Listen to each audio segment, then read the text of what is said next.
Watch this.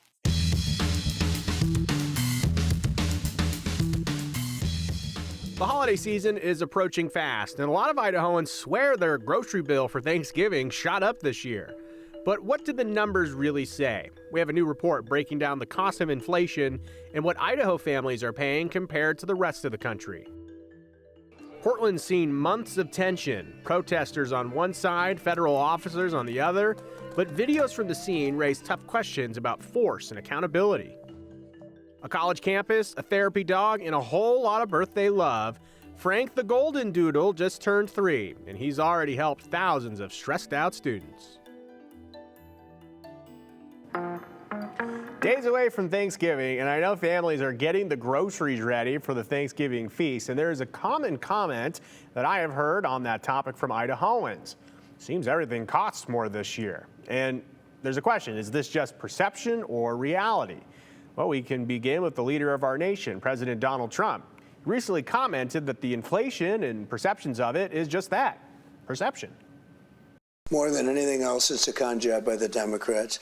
They're saying, they just have to say, they put out something, say today costs are up. They feed it to the anchors of ABC, CBS, and NBC, and a lot of other, and CNN, and et cetera.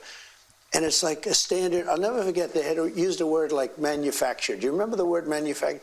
It's a manufactured economy. Nobody uses that word. Every anchor broke the manufactured. They do exactly what they say. It's such a rigged system.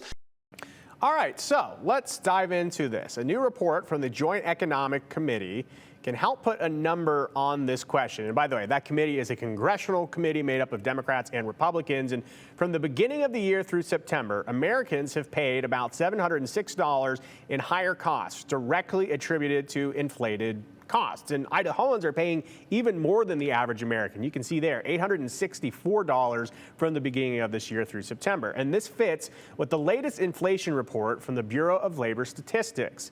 Numbers are behind for October because of the government shutdown, but through September, America saw prices rise 3.01% over the past year. So that's September 2024 to September 2025. So that means if something cost $100 last year, it now costs about $103 this year. And most recent monthly report, which would be August to September of this year, prices increased about 0.31%. So a 31-cent difference there per $100. So you are paying more, but this isn't new for Americans. The context here, inflation has grown faster for years, faster than the feds have targeted of 2% for a while.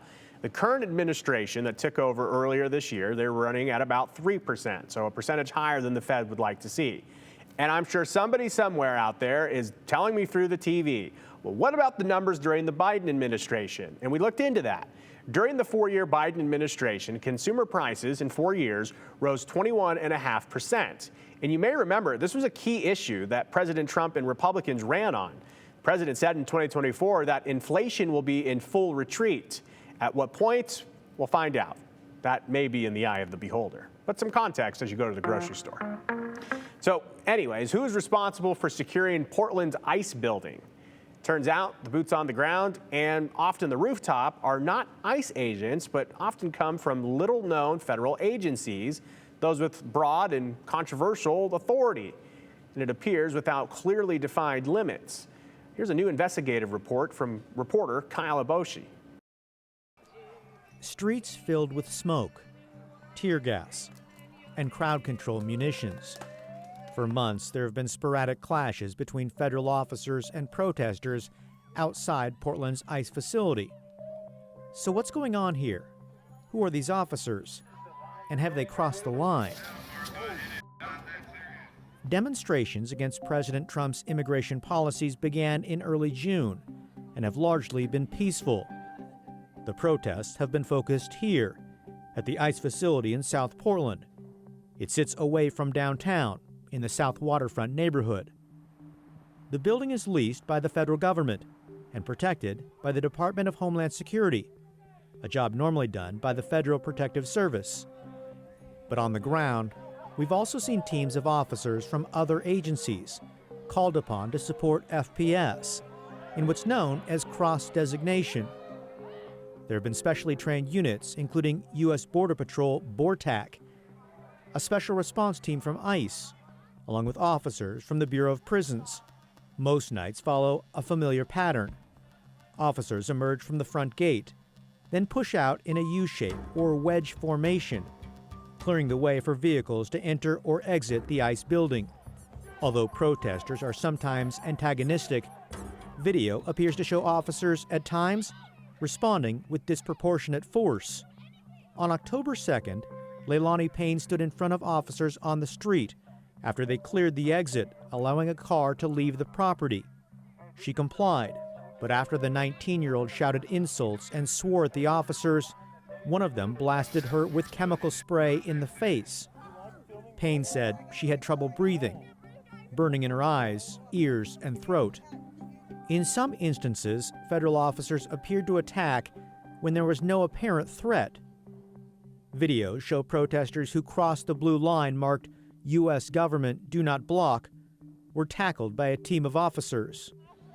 On August 13th, protester Darren Hertzberg was standing outside the driveway when a federal officer tackled him from behind. Smoke was deployed. Hertzberg said he was taken into custody and cited for failure to comply. Homeland Security policy allows officers to use force only when no reasonably effective, safe, and feasible alternative exists. And they can only use a level of force that is objectively reasonable. On several nights, the policy appeared to be tested. Officers blanketed the street with smoke and tear gas, used flashbangs, pepper balls, and other less than lethal munitions. Their actions often seemed to make the situation worse, instead of calming it down. On October 18th, a large crowd of peaceful protesters gathered outside the ICE facility following a No Kings rally. KTVB zoomed in and slowed the video. It showed a federal officer who fired a less than lethal round into the ground, ricocheting toward the ICE building. That triggered federal officers to deploy tear gas on the crowd. The intent of tear gas is dispersal, but misuse or abuse can cause injuries or inflame tensions even more. As of mid-November, federal court records indicate 36 people have been charged with crimes related to the ICE facility in Portland since June. Some of those cases involved assaults on federal officers, arson, and property damage. Federal law gives U.S. Homeland Security broad authority to protect federal buildings, with no clear limit on how far off-site officers can operate. For example, this video showed a team of federal officers walking away from the ICE building to make an arrest on September 30th. They marched down the street and out of camera view. At the same time, Homeland Security has used helicopters and drones to circle overhead, frustrating neighbors and inflaming tensions.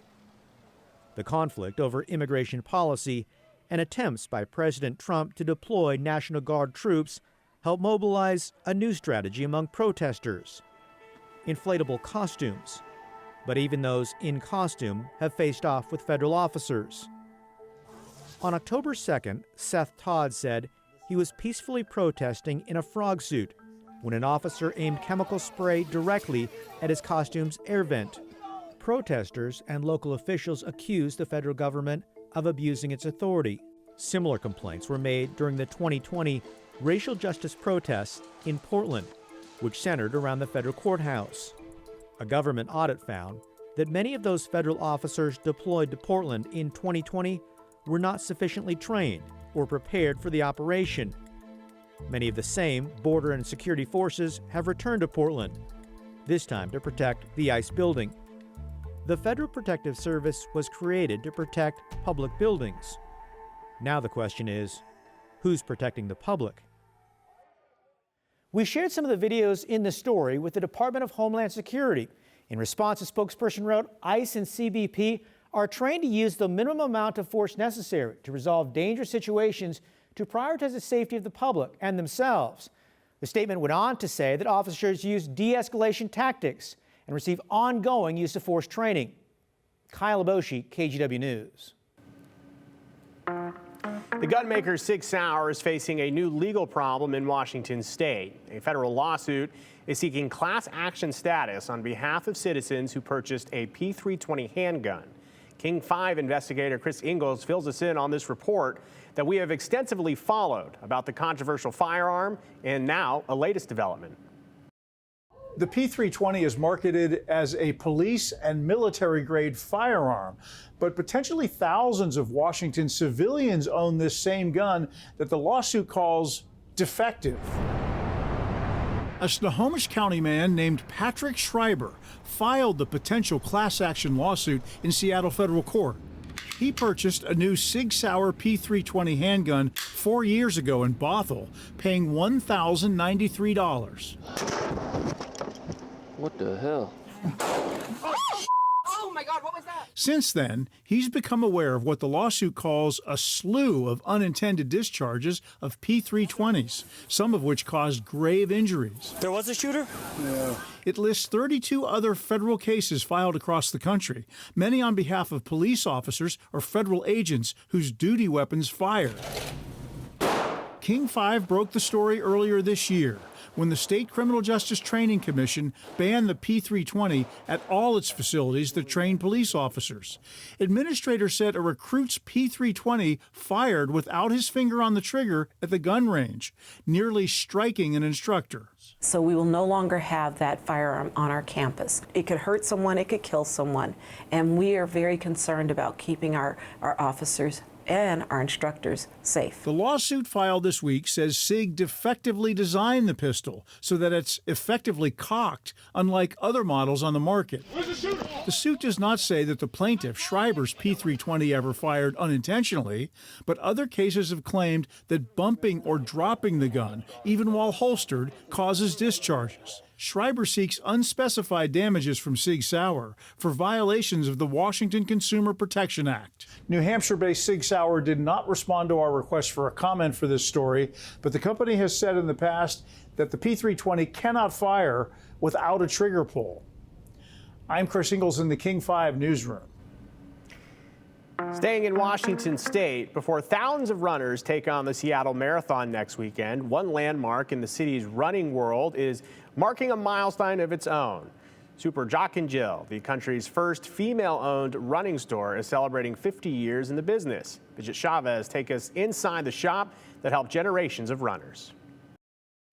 For 50 years, Super Jock and Jill has helped people find the right fit, one pair at a time. And for this community, that means this store is more than a place to buy shoes. I'll be back with these in a second. There's a real difference in being sold a pair of shoes All right, got some ideas. and being helped into the right ones. Just double check the fit on this and see what you think. Make sure it works well. That's at the core of what Super Jock and Jill is all about. What do you think? I never see myself as an owner as I do see myself as a custodian. I mean, you got this brand, it's bigger than I am. That's Chet James, one of the owners. His mom, Laurel, founded this store back in 1975, the same year women were finally allowed to compete in the Boston Marathon. My mom made a huge commitment to do something that no one ever had done before. And that was a big move on her part. And if it wasn't for that, we wouldn't be here. And so that's a shout out to her. Try this on your left. But long before all of this existed, the James house was basically a running hub. Keep it on. Yeah. Laurel's 5 sons ran for Seattle legend Coach Pat Tyson, the same Pat Tyson who ran at Oregon with Steve Prefontaine. He rented a room from us, and he'd bring this famous runner, Steve Prefontaine, to our house and stay with us. And my mom got the bug. Whenever Prefontaine traveled to Seattle, he stayed with them, trained with them, and became part of their family. He got killed in a car accident about a year later. And she said, that's it.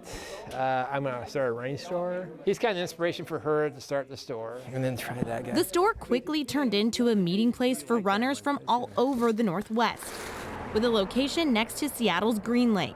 In 1981, Chet stepped in to run the store, eventually buying the shop with his wife, Judy. There's always been the same kind of feeling about the store, you know, trying to make it community-oriented, trying to make people feel comfortable. That feeling has carried this store for 5 decades, built on connection, consistency, and commitment. It's not a sale. It's trying to help you learn how to buy something as opposed to selling you something. I think that's what I take a lot of pride in. Keeping Super Jock and Jill at the heart of Seattle's running community for 50 years. I mean, there's not one place I could think of in the U.S. that would be as cool. In Seattle, Bridget Chavez, King 5 News.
I want to introduce you to Frank, and he isn't your average big man on campus. In fact, not even a student there.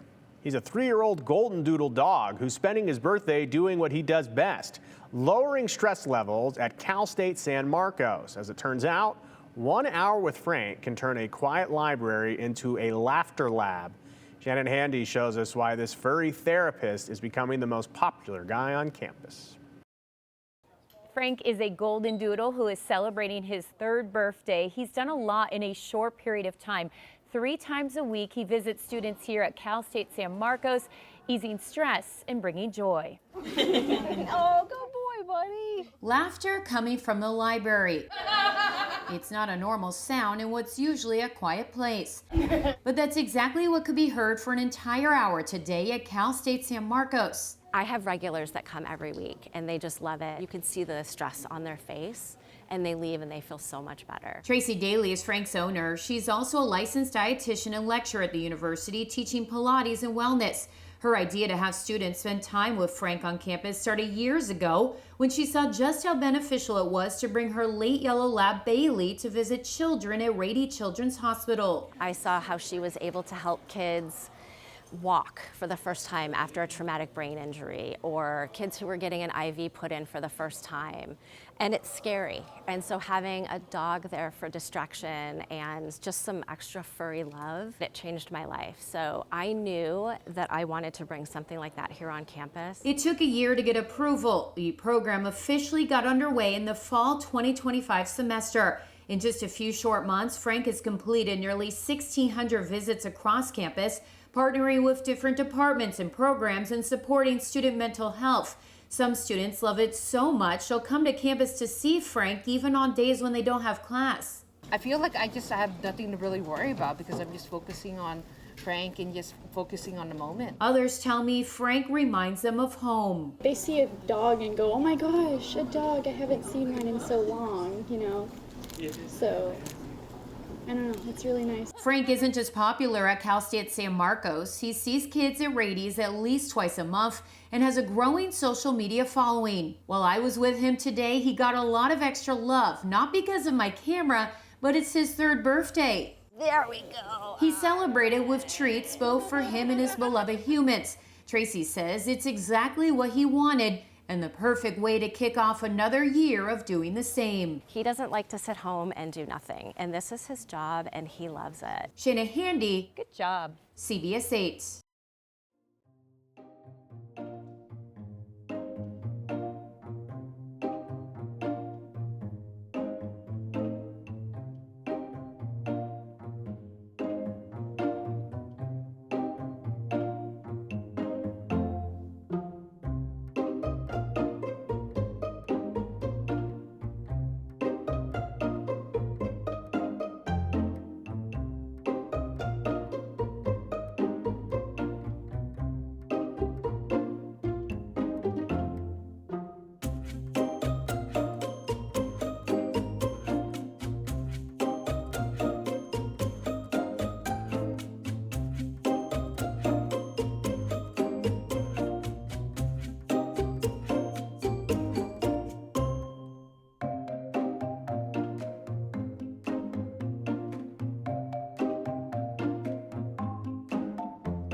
A lot of people heading out of town this weekend just ahead of Thanksgiving week. So let's talk about what's new, what's happening right now, and what will happen next. New today, there is a dense fog advisory issued for tonight, going into effect at 11 p.m. lasting through tomorrow morning. So if you're hitting the road tonight, you'll likely be impacted by that dense fog as it's reducing visibility. But right now, the sun came out this afternoon. It's now setting, but it gave us some partially cloudy skies, also mild temperatures with that high level of humidity still lingering in our atmosphere from this week. All that moisture that kind of entered the region is just sitting there. That is contributing to our dense fog as that moisture just settles in near the surface. And this is the setup that we're going to continue to see this weekend, Saturday and Sunday, similar weather conditions. So this is a look at where that dense fog advisory is in place along the Snake River Plain. So even if you're heading to the eastern side of Idaho, you'll likely still encounter that fog. Visibility normally is about 10 miles out,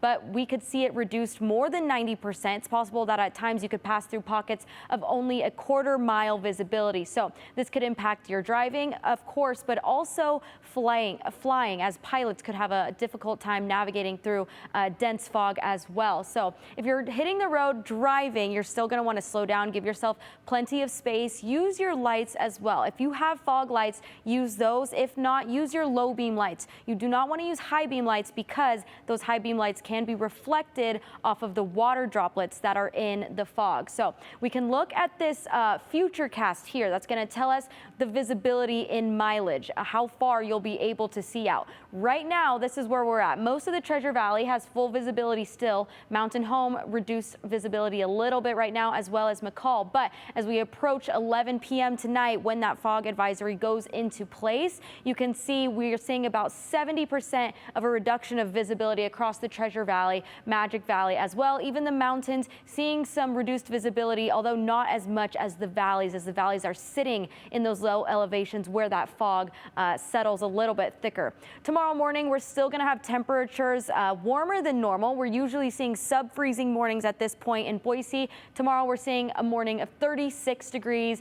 Fog will still likely be in place at this point, but by the afternoon, we'll see more sun come out, hopefully burning off that fog by 10 a.m. or so, or noon. We're warming up to 49 degrees is what we're expecting for Boise tomorrow afternoon. That would be the coolest high temperature that we've seen for November so far. We've had a relatively warm month. Tomorrow we may cool down a little bit more, but again, Saturday and Sunday we're going to be in the 30s to start the day, 40s for the afternoon, dense fog in the mornings and the evenings. It's possible that we see more fog advisories issued this weekend, so be mindful if you're hitting the roads early in the morning or late at night.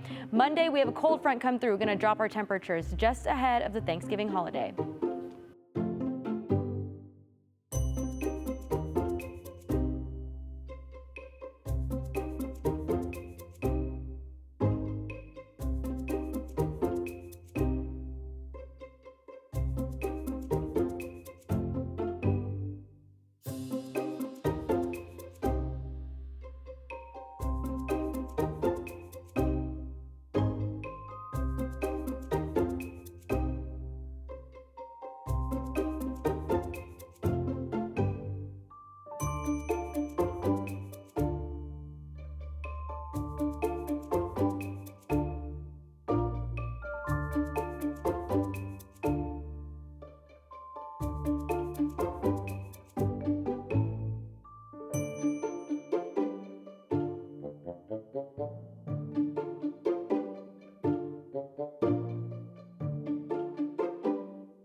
Well, thanks for your time on this Friday. We are out of time, but we'll see you coming up on Monday.